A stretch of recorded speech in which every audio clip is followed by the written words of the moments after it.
Welcome. So hello, everybody. Roshan and Kim here for our very first conversation. We're live here in the Facebook group, Path of Self-Discovery. So Roshan and I just wanted to hop on and just have a very light conversation on the topic of meditation because this is a concept and it's often very misunderstood. And from my own personal experience, I thought I knew what meditation was because, I labeled myself as the studier, the researcher. I read all the books and, tried all the different meditation modalities. And I didn't realize that I just didn't understand what it was. So when I started working with Roshan and doing our one-on-one sessions, he's really helped me just to understand and just guided me through the whole aspect around meditation and really helped to integrate it into my life. And then I always say when we went to India, it just flipped me upside down and I understood it in a whole other dimension. And so that's why we've come together and just, we're just trying to shed light and really help people, heal through meditation and really understand the journey of meditation. So welcome, Roshan. Hello, hello. Welcome. Thank you, Kim, for having me here. You're welcome. So we are just going to have a very casual chat about meditation and try to just help everybody else understand this. And, a lot of the teachings are just incomplete, right, Roshan? Like it's Mhm, just, they're incomplete. So do you want to just start us off with mhm. a Yeah. little intro? Okay. So your introduction was great. I felt like an express train went from China to Canada, like zing, That's how I roll. You know that. zing. Because as I speak, it'll be like very much in a slow motion. So I'm like thinking to myself, okay, it'll be a very beautiful contradiction, but it'll be a very in sync contradiction. So when it comes down to meditation, right? This is something I always say it is like a term like God, right? Everybody talks about God from all different east to west, from north to south. But then that God term has millions of interpretation, right? So meditation is no different. Like it is very similar to how the term God being used in the society. Like everybody uses it predominantly from west to east to you name it, and especially now with this commercialized yoga or yoga, it's been like left and right used as a therapeutic tool or this or that. But behind the term meditation, people try to say, oh, there's too many paths and all paths can come into one point. And I say, yes, that is true, but when it comes to meditation, it is just one path. It is not like five different modalities where you can do this or do that. And then you say, I'm ending up in meditation. You just can't, because it is one simple phenomena. And I say it is inbuilt in every human. And for that to happen, you shall press the right button, which means you shall open up the right path or right door. You cannot just do five different things and say this is meditation, right? So when you hear about meditation, what are the words you hear or the words associated to meditation? Can you say certain words? Certain words like People say, okay, what is meditation? What do you do in meditation? Like, when you pop these questions up, what are like the common words you hear from people? well, for me and what I hear is like trying to shut down the thoughts. Like you're trying Um, to quiet the mind and be mindful. Visualization, what are you mm, visualizing while you're meditating? And really, like, a lot of people, I think, use meditation as a way to just try to, for me at least, it was to quiet the mind because the mind was always just buzzing around and it was just chaos in there. mhm, So that, I think, for me predominantly, that's why I started going down that path, but also the belief of, like, when you connect with within yourself, you'll connect to the spiritual world, and it'll just open all these downloads or Pandora box. whatever, right? Just all this like fantasy stuff. And then I used it as a way to like, okay, that's going to help me grow my business. So Mm, that was my own, intentions or motivations why I got for into the meditation. meditation. And also you would have heard this focus and control, like the Mhm. term is focus, like you should be focused, you should be attentive, or attention is a bit different than being focused. But you hear this word focus, like on a meditation, you should be focused on a point, or you're focused on your mantra, or you're repeating certain chants again and again, right? And I say to people, the moment we say focus, the moment we control through our bodily senses, which includes your brain, the mind activities, you're putting a barrier, or you can even say, like, say this is a door to open the meditation. You're actually locking up the door more and more and more by being focused or doing something mechanical or being something repetitive, right? In a very simpler and clear way, when I say about meditation, I say you have five senses, right? Eyes, ears, nose, your taste buds, and skin. So in those five senses, do you have any method to experience the external world? Not really. If you wanted to see the outer world, you just open your eyes and you see the outer world, right? You don't try to do all sorts of, tweaky stuff to do to see. It is just a very natural inbuilt phenomena. And now we are talking. You're listening, you're hearing my voice, right? You're not trying to pull your ears to the mic or doing something like a technique or method to hear me. That's no technique. It is natural phenomena. It is just happening. You're breathing, you're smelling, very natural phenomena, right? And meditation, I say, it is no different than your five senses. So I even call the meditation as your sixth sense, which means your five senses, your bodily senses, are projected outwards. It perceives the outer world.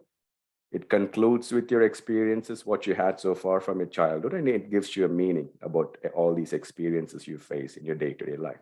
That is through your five senses. But I wouldn't say the problem, but the nature of the five senses of every human, if you look at it, it is not pure. When I say pure, what I mean is that it has been modified. It has been conditioned in one particular way. Say, when we went to India together, there are certain foods. For me, it is like tasty and yummy. And for you, you'll be looking at me like, where did this monkey come from? I'm sweating. Right? How can you eat this? This is so spicy to me. Right? Mhm. So what that means, like you have a taste bud, I do have a taste bud, right? The samosa or the food, what we ate, that did not change its ingredients for me and to you. Mhm. It was exactly the same for me and to you. But Mhm. your taste buds were conditioned or modified. That's what I mean by it is not pure. Mm. When we are born as a child, the senses are very, very pure and innocent and divine, I would even call, right? But these senses are modified, and the modification comes with our environment, with our neighborhood. You can call, how you've been raised and all sorts of, other circumstances, right? So these five senses are modified. So we could go to a beach, we could go to an ocean, and you could have an amazing view, a view that can bring you calmness, that can ease your pain and ease your stress. And I could be looking at the same ocean and I would be having, might be a panic attack because maybe my loved one, maybe, a year or so, we are drained in that ocean and lost their life. So which means that ocean did not change its view, it's not change its ingredients. Your experiences through your senses and my experiences through my senses have completely a different way of perceiving, right? So I say to people, if you really wanted to know your true self, you cannot experience it through your five bodily senses. Because if you're really trying to experience through your five bodily senses, what happens is that you're not looking anything as it is. You're looking from Kim's modified senses, from Roshan's modified senses, which has its own biasness, its own perception that comes with the own conclusion. This is where the meditation sense comes in, which is projected inwards.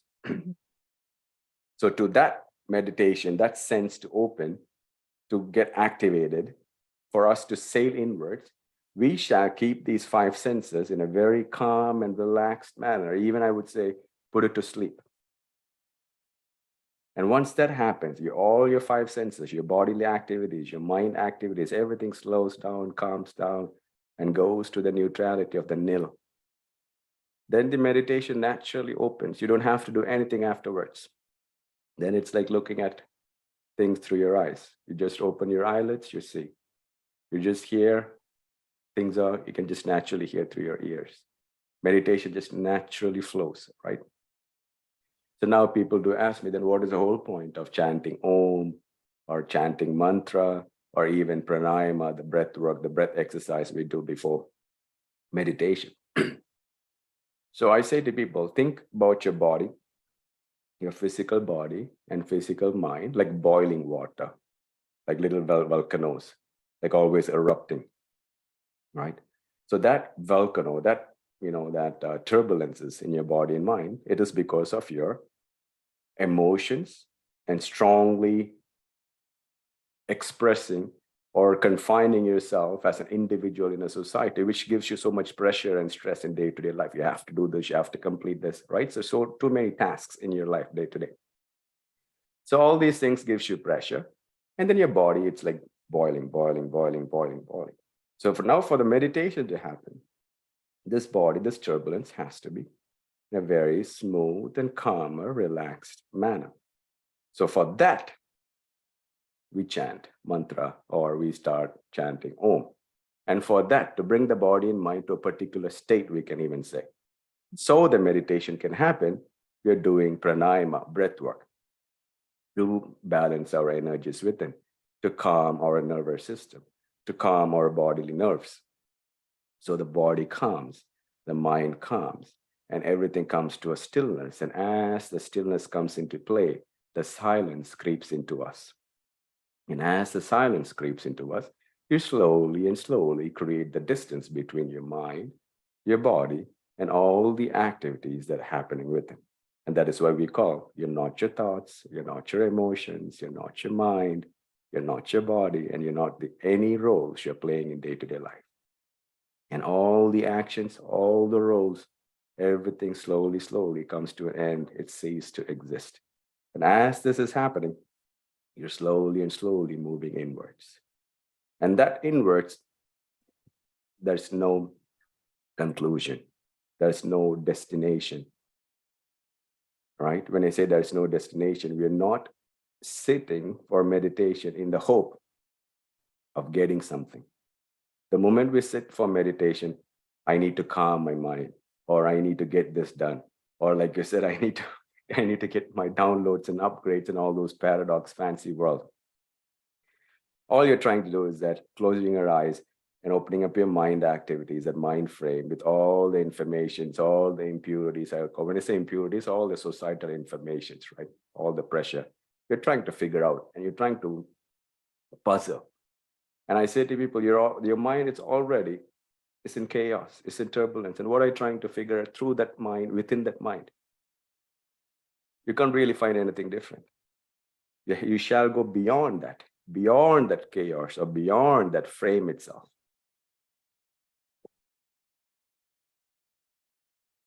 Sorry about it. I have this little sore throat. A little tickle in your throat? Little tickle. This weather changes. Mm-hmm. Little trickle. Yeah, so the point I'm making is, you shall go beyond that mind frame, right? So how did you, like my question to you is that, when you came with that meditation questions, or, the first initial sessions, and after hearing this, I'm pretty sure you heard this so many times, right? And when you sat for meditation, what kind of changes did you feel, or what was like any resistance you felt at the beginning? I'd like to hear that. The resistance is my mind saying, no, no, no, no, no, no, don't do this. Like it's interesting because before meeting you, it was like meditation was something to do. It was like another checklist to mark off, another habit. Like a big thing was like, Mhm. you've got to get in the habit of doing meditation. And then from my understanding working with you, it's like you're not, it's like your meditation is a state. It's like you do certain activities to prepare the mind and the body so that meditation can happen, but you're not, there's nothing to do during the meditation. So Yes. after all the meditations that I've done with you, it's just interesting the way that you guide people in, and that, like, it's very simple, it's very easygoing, and it's initially it was very hard for my mind to just be quiet, or for me to just like observe and not judge what was coming, like cloud, like clouds, like let them come in and let them go. But I could feel, especially in India, like that was whatever, I don't even know what happened, but the one the one time we sat down to do meditation, it was, I've never had such an inner battle ever in my life. Like it was so interesting being in person and having Roshan, like having you right next to me. But it's like I could feel the resistance of like something inside of me was fighting the energy that was happening, or that was trying to open up within me or whatever. And it was it was tough. Like I remember coming out of that and I just cried because I was like, what just happened to me? Like it was such a weird battle. But then Roshan helped me understand what was going on. But now it's just my mind has been able to let go just a little bit more every single time that we go, we do the meditation. It's quieter, and it's, when I come out, it's like just, it's so much more peaceful. Like it's Mhm. just peace. There's no more pressure anymore to that I have to do anything in my life. Like Mhm. I just feel like I just kind of float around and I dabble in the societal frame, and I do what I do, but then I come out and I'm just like, whatever. Like it's just so much more Mhm. free and flowing So now beautiful. since all of that. So beautiful. You brought in that beautiful point that, you just dabble what you need to do in society and then you come back, right? And that coming back is the so vital point in knowing and to realize why meditation should be in our lives in every moment. Because when we don't have that home, we don't have that space to come back, what happens? The only space we have is the societal living, the societal pressure, the societal acknowledgement, the societal way of doing things. It's like a prescription. You have to follow it. And if that's all you know, nothing else you feel, no other existence within you, then you are like literally in chains and shackles trying to pull and drag like 200, 300 pounds every moment. But the moment you feel the inner dimension where there's no judgment, there's no conclusion, there's no end point, there's no that success ladder, failure ladder, no criticism, nothing. There's just an infinite space of silence and peace and joy and the soul's connection. And if you can go there, at the moment you have the glimpse of that experiences, what happens is that once you come out, you go back to the society. The society does its own shenanigans, own pressure, own way of manipulations. But you know, this is a silly game we are playing outside. And in that silliness, you know that I'm also silly here. So let us be silly. Let us be a little bit crazy here. But let's not become so obsessed with this craziness or take it so serious into our lives, Mhm. because you have a home. And that home is not somewhere outside, not up in the heaven or up in the sky or side in the ocean. It's right here. You sit quietly, calm your body, calm your mind. You go inside, you fly, you exist, and then you come back again. You're actually in the meditation high. You're here. That high is there, dwelling within you, around you. So whatever happening, it's not really poking you. because you have this bubble of meditative space, that meditative energy, the sixth sense is open. So that, as I say to people, it is so important. It is not like a skill, or it is not something, we have to do it so hard to get into that space. It is an inbuilt mechanism. It is a very natural phenomenon for humans. And all we need to do is to accept it, realize it, that, we have that divine opening within ourselves. We have the access, direct access to the divinity, the direct connectedness with all other creations. And for that to be in our bodily senses experiences, all we have to do is to surrender. Like when I say surrender, you know that word very well. What resists the surrendering is our ego, the sense of I, the sense of I know this, I'm that. When you drop all those identities slowly, it's not like one day event. It's not like a one night event. It's a journey. That's why we say meditation is a journey to yourself, through yourself.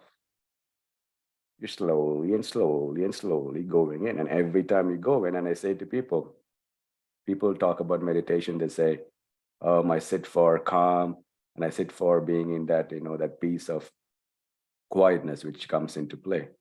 And I say it is beautiful that you get that effect. But the real effect you would see after the meditation, when you're interacting with people, when you're interacting with the outer world, you can see how like everything becomes in a slow motion, where you don't have to attach with that speed. You can pull back yourself and you can see everything happening very slow. And like when things happen in a slower manner, what happens to your perception?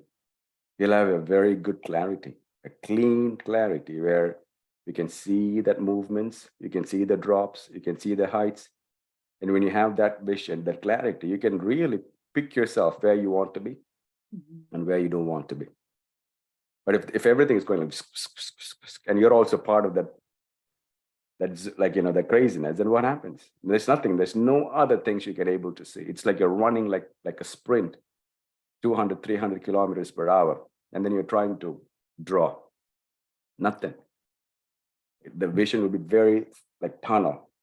If I drove any cars, sports cars, the more faster you go, the vision becomes like a tunnel. And that's what happens to people's life in day-to-day society. They're so fast-paced within their mind, and they think that is something as an achievement or something to even brag about. How many things they get done in a day. Yeah. But what is happening is they're losing the essence of life. They're losing the innocence. They're losing the child within them, the carefreeness, that enjoyment, the joyfulness. So this is where I say meditation is not an option.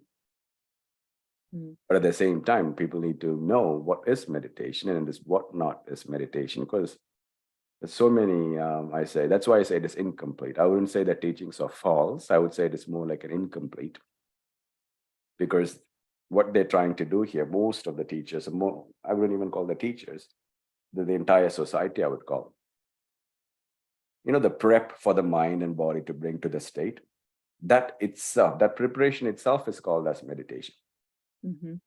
So now what happens is that people tend to believe it, and they mechanically trying to do something. It could be pranayama, or it could be chanting, it could be focusing on a point, focusing on a candle light. People become so obsessed about the mechanical activity. So when you're obsessed with that activity itself, that mechanical way of repetitive, what is happening? You come to a conclusion, oh, this is what meditation is, and then you just close it. Well, you will have an effect of having a focused mind after that activity. After chanting certain mantras, you'll have an effect. For sure, you'll have a little bit of calm and peaceful mind, but that is not the effect of meditation. That is an effect of prepping your body and mind into a certain state. So that will be beneficial for sure. But if you truly wanted to know the path of meditation, which is so beyond, it is beyond your mind, it is beyond your body.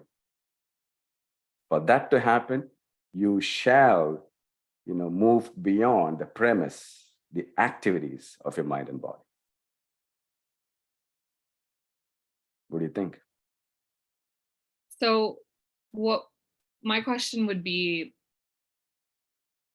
how and I know the answer is going to be different for everybody, but if someone is preparing the mind and the body and they're trying to get to that state, like how do they know they're on the right path of moving towards having that experience of meditation?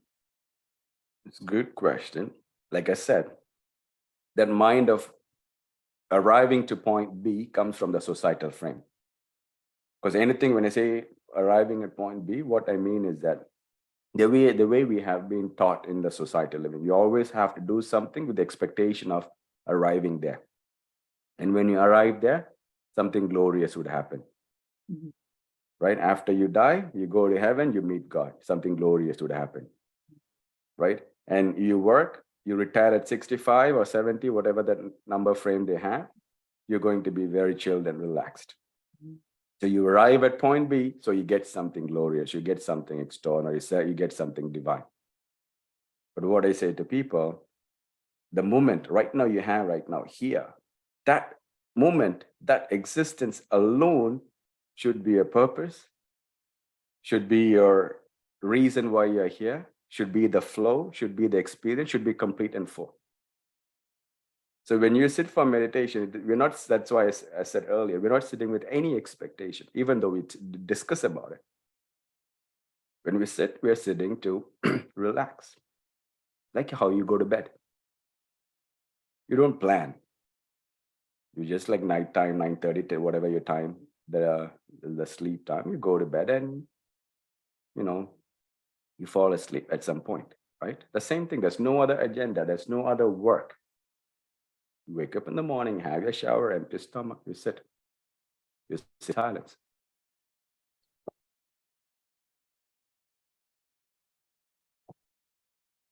And then what happens? Your planning mind comes into play. Initially, you go with the planning, right? And I say to people, don't force to shut down everything, go with the planning, plan. But give like 5 minutes of planning time. You plan, you try to sort it out, you like, about a conversation, about your work thing, something. 5 minutes, just then tell yourself, I'm not my thoughts here. So this next 15, 20, 30 minutes or 1 hour, I'm going to be sitting here. I'm not going to associate myself with any of these thoughts, and I'm not these thoughts. So let me just sit quietly. And if these thoughts comes in, I'm not going to worry. I'm not going to fight. I'm not going to shut it down. Let me just watch it.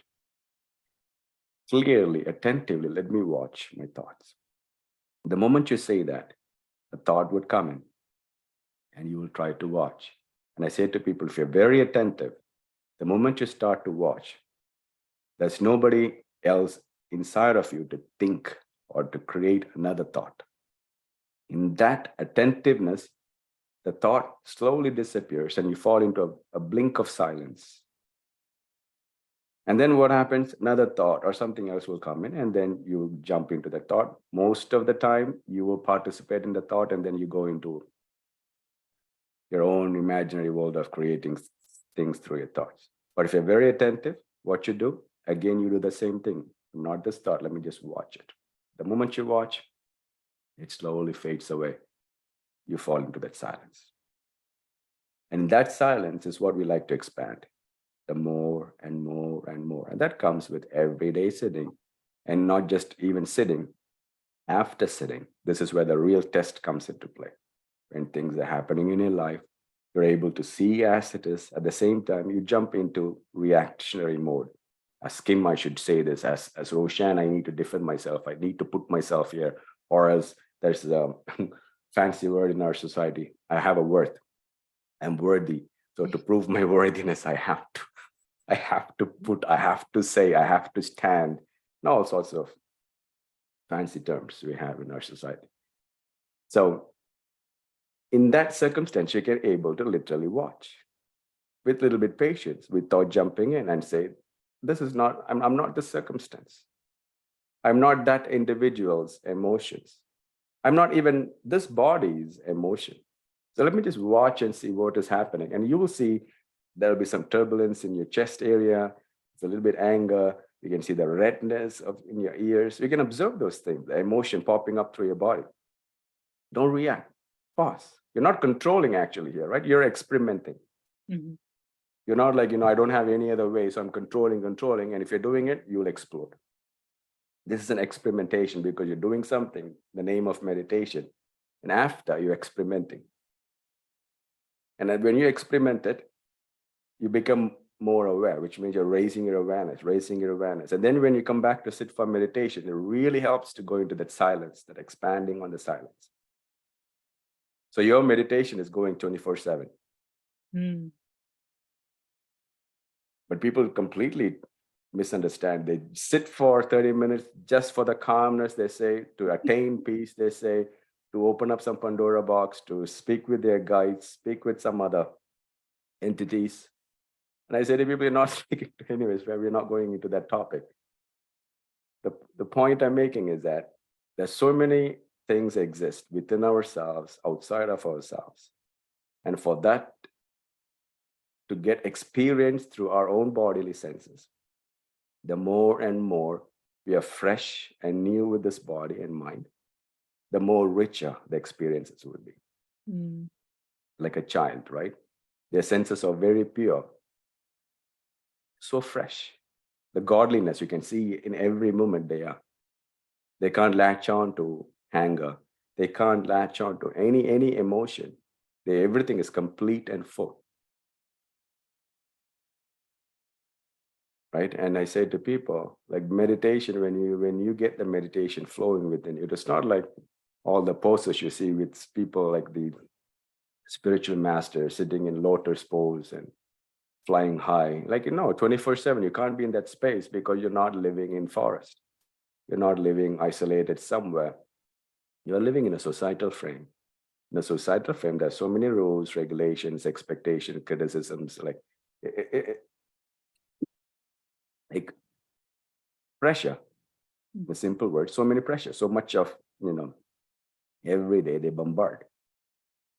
So in that pressure, it is so easy to lose yourself. But as you lose yourself, where meditation comes into play is to recover and rescue you quicker.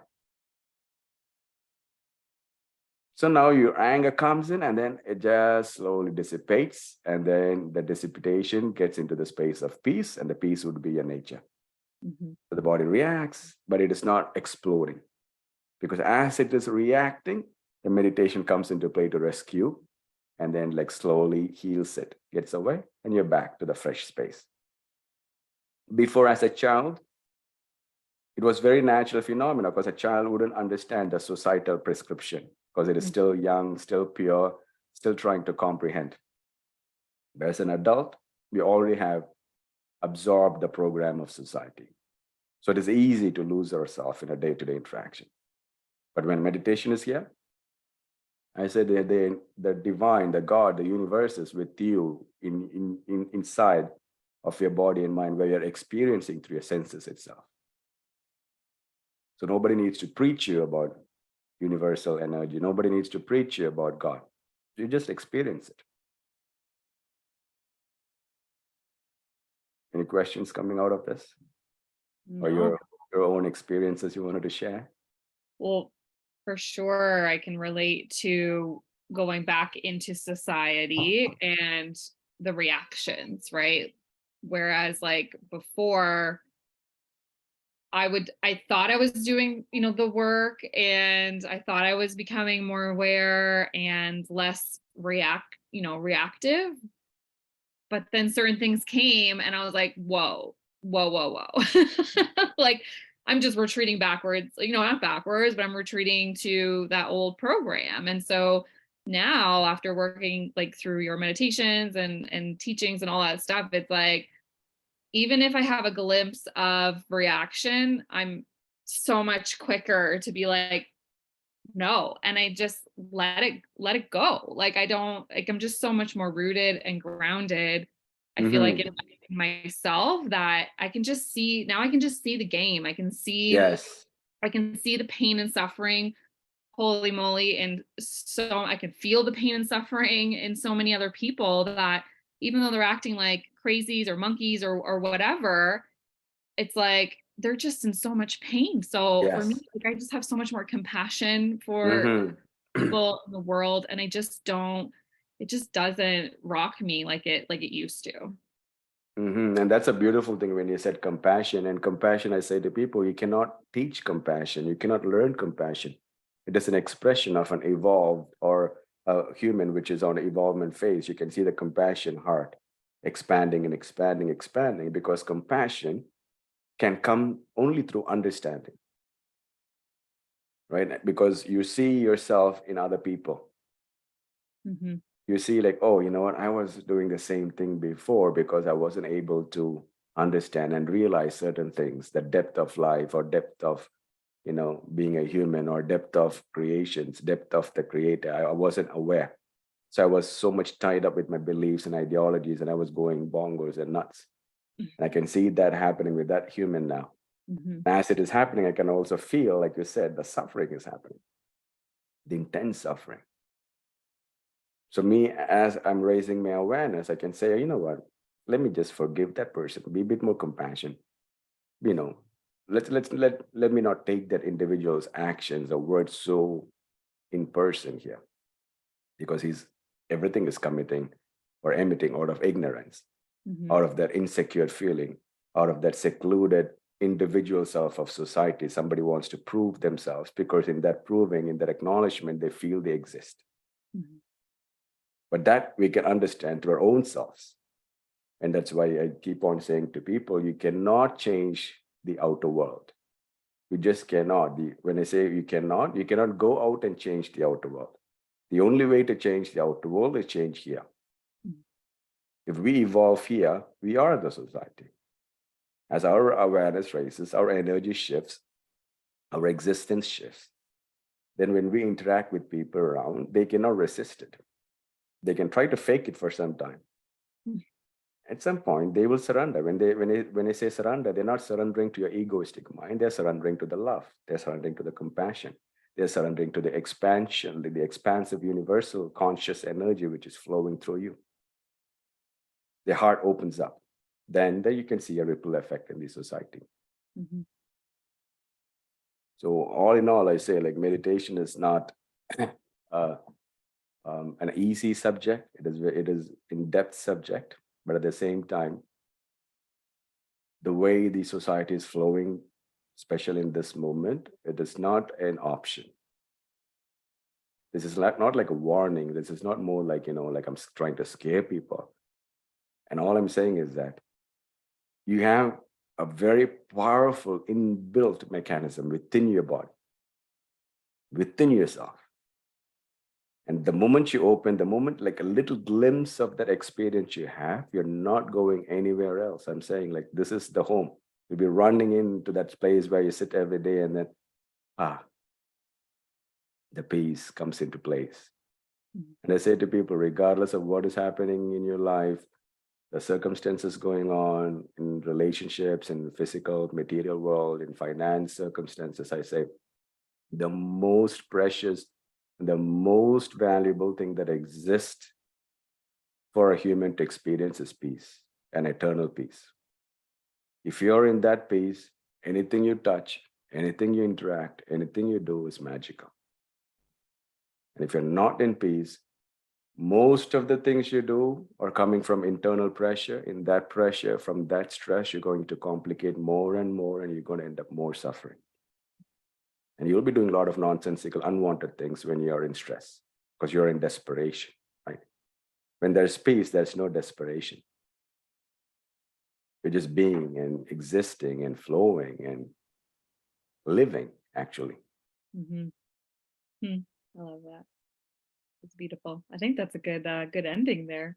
When you're in Hmm. peace, you're not in desperation. Yeah. Mm, amazing. I love it. This flew by, I feel. Holy moly. Is there any final words for Roshan, or are we complete for The now? final words and the starting words would be pretty much the same thing: peace and love, and be carefree. The time is so short. The time we are here is very short. Nobody have no control over when we go, when we come. So when the time comes, we need to leave and make sure we leave with a smile. And for that smile to happen, we should live our moments, every moment. Let it come, let it go. Nothing is permanent. Peace and love to everybody. Beautiful. Thank you. Thanks for joining, everyone. Until next time. Bye for now. Thank you.